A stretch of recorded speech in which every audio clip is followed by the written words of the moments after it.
Cue the innuendo and an ingenious cast of characters. Welcome to Watch Mojo UK, and today we're counting down our picks for the top 10 Fry and Laurie sketches.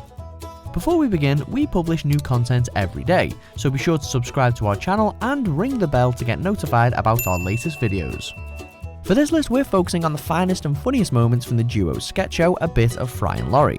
From disastrous duels to entertaining interviews, these are the scenes that help to establish Stephen and Hugh as one of Britain's best loved double acts. Number 10, Don't Be Dirty.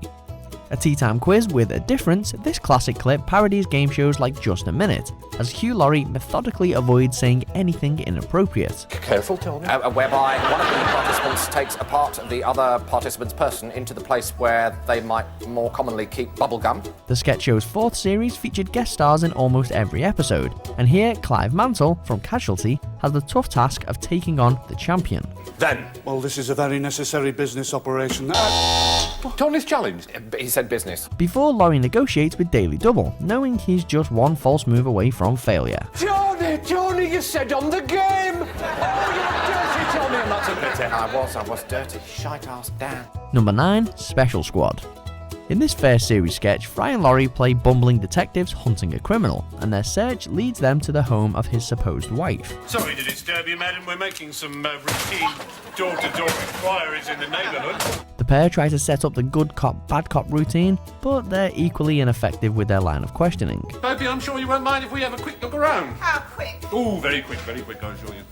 Well, help yourself. Throw in a trademark fourth wall break when Fry wanders too far across the set, and a cameo appearance by Laurie's real-life son Charlie, and the whole charade becomes one of their best. Popey, we may be stupid, but we're not clever. Number 8, the Michael Jackson interview. This scene sees Stephen Fry stand in as the king of pop for an interview unlike any other. With Laurie asking the questions, Jackson's alleged plastic surgery quickly crops up. It's an early publicity shot. It has to be said, you do look quite a bit different there. But Stephen saves the best to last.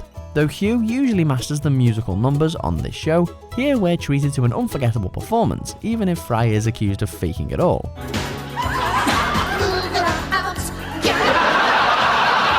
It's a charge he strongly denies, of course. Look, I know some people do it, but I promise you that miming is simply not the Michael Jackson way. It's tragic, really, isn't it, ladies and gentlemen? Number 7, the Duel.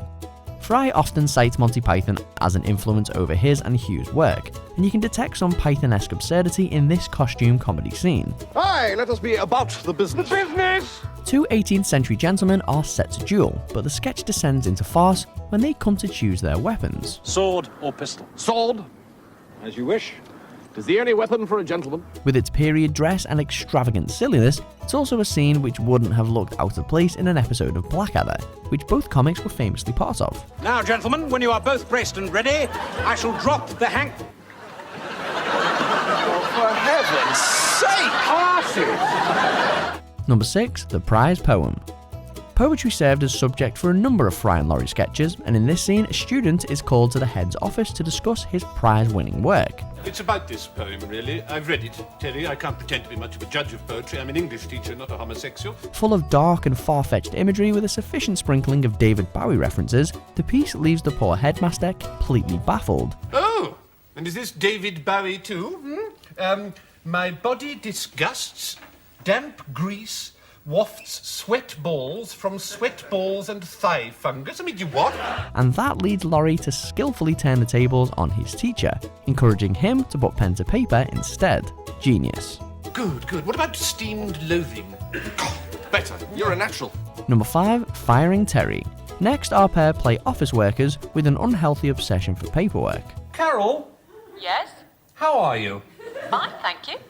She's fine. Oh, I thought she was, but I didn't have the paperwork in front of me. Laurie's usually the one responsible for the firm's hiring and firing, but on this occasion, it's he who's facing the chop.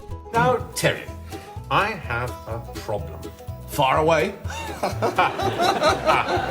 Fry's chief executive character could clearly use some tips on how to handle the situation though. However hard he tries to dismiss his employee, the message simply doesn't sink in. Terry, you're fired. Just like that. That's it. That's perfect. Number 4, a word, Timothy. In the opening sketch from Series 3, Fry portrays a father with some grave news for his son. The doctors told your mother and me that it would be impossible for us ever to have children. Oh, why not? And as today's audiences might know Stephen as the Master of Lake Town in The Hobbit, this tale does carry quite a Tolkienian tone. You, Timothy!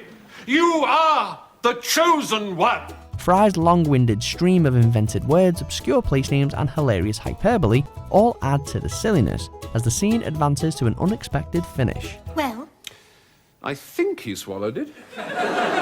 thank God. Get that lazy little sod out of the house and earning his living. Number 3, the flexibility of language. Fry and Laurie's work has always relied on elegant wordplay, but never more so than here. With Stephen playing an embarrassingly pretentious intellectual, Hugh tries to translate for the rest of us. Extrinsically, from the language itself. It's a chicken and egg problem. We're talking about chickens, we're talking about eggs. Fry has identified this scene as one of his favourites from the show, and his well-known love of language clearly shines through. Hold the newsreader's nose squarely, waiter, or friendly milk will countermand my trousers. Embarking on an apparently endless journey through the infinite possibilities with words, you get the impression he could go on forever. And you kinda want him to. Cobwebs long since overrun by an old Wellington boot. No night. Number 2, Mr. Nipple. For one of the duo's most famous sketches, Laurie plays a police witness with a rather unusual name. Ready? Yes? My name is Derek. But if you think that's strange, wait until you hear his address. My address, right. My address is number 22. King's Lynn. Feeling that Laurie is just poking fun, Fry's character becomes increasingly irritated before expertly turning the joke onto Laurie himself. She's 22. Weaving their unique way with words into some straight-up slapstick, it's a vintage moment from these two. You know, it's funny, from some angles it looks like 22. Number 1, the Understanding Barman. Taking top spot, Fry proves a sympathetic listener to a down-on-his-luck customer who's drunk on Ribena. You just keep him coming. Righto, your funeral. With impeccable timing, the pair mix and match Laurie's complaints with a succession of double entendres. All right, so other men have got larger plums. And as this ever-eventful sketch builds towards its finale, the foods that Fry offers grow even more elaborate. Fair play to both of them for keeping a straight face through this. I don't know why I bother with women. I'll be better off being a fruit. Do you agree with our picks? Check out these other great clips from Watch Mojo UK and subscribe for more great content.